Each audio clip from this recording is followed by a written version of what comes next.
enfim, eu termino a faculdade e ao terminar a faculdade, minha decisão era cumprir o que meu pai determinou, agora é o momento de eu ir para o seminário. Então eu comunico à minha mãe, como eu disse, católica: mãe, estou indo para o seminário. E ela diz: meus irmãos e minhas...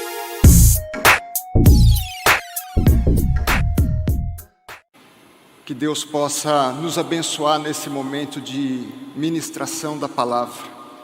Não olhem para mim, mas procurem ver, apesar de mim, aquilo que Deus pode falar ao seu coração. Eu sou advogado da União desde 2000. Me permitam falar em 2, 3 minutos o que é a Advocacia Geral da União. Ela está estabelecida na Constituição como função essencial à justiça, fora do capítulo dos 3 poderes, mas no capítulo próprio dessas funções, onde estão ao lado o Ministério Público e a Defensoria Pública, além da advocacia privada. A Advocacia Geral, ela representa judicialmente a União nos processos judiciais. Hoje são mais de 17 milhões de processos judiciais nos quais nós atuamos. São 8.000 advogados públicos federais que representam nesses processos.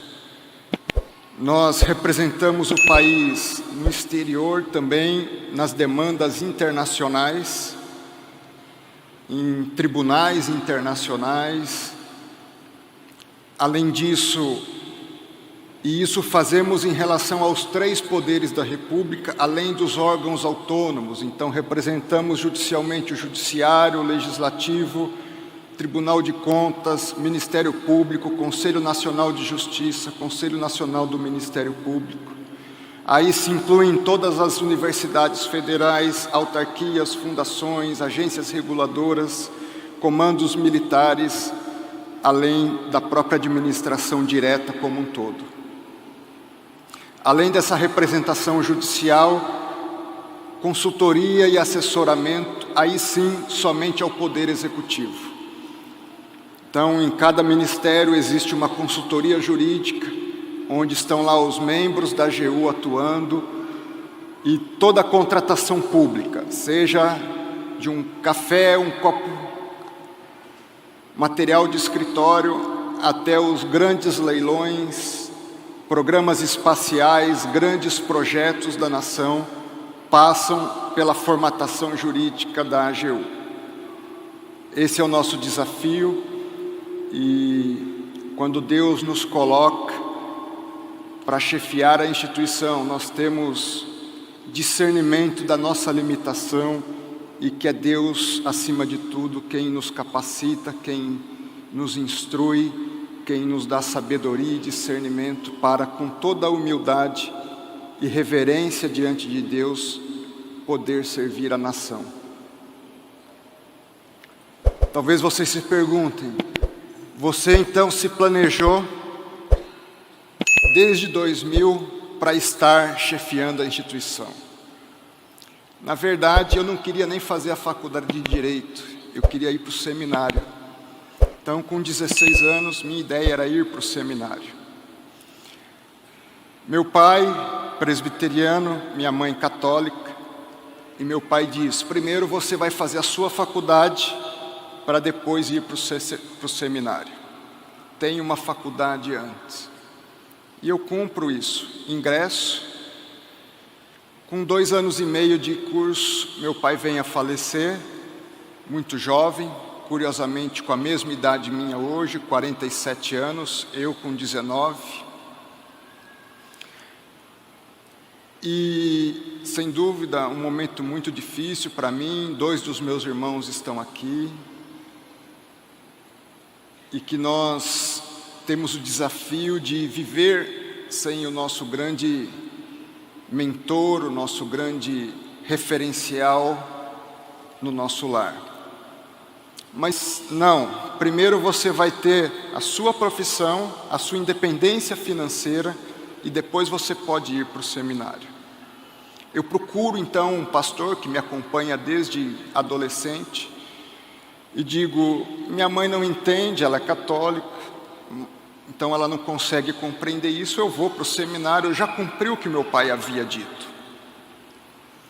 E ele diz, André, queira você ou não, sua mãe é autoridade na sua vida, então ou você ora para que Deus mude o coração dela, ou cumpre o que ela te determinou. Então, estudo, passo num concurso para advogado da Petrobras, isso no ano de 97, assumo na Petrobras. Porém, na Petrobras eu não tinha ainda independência financeira, nós ganhávamos muito mal naquele período. Eu me lembro, o salário nosso era R$ 1.700 bruto, lá no ano de 97. Trabalho por 3 meses no Rio, em São Paulo, vou para o Rio, chego no Rio em definitivo, final de 97. E pensava, tudo caminha para eu me distanciar do seminário. Trabalhava demais, 10, 12 horas, não tinha tempo para estudar para um outro concurso, mas enfim, faço a inscrição para o concurso da AGU. Primeira fase da AGU era num domingo, no sábado à noite. Eu não sabia se eu ia ou não para a prova, porque eu não tinha estudado nada. Mas uma palavra de um amigo foi fundamental, que morava comigo, não adianta você ir porque você não estudou nada. Eu falei, agora que eu vou.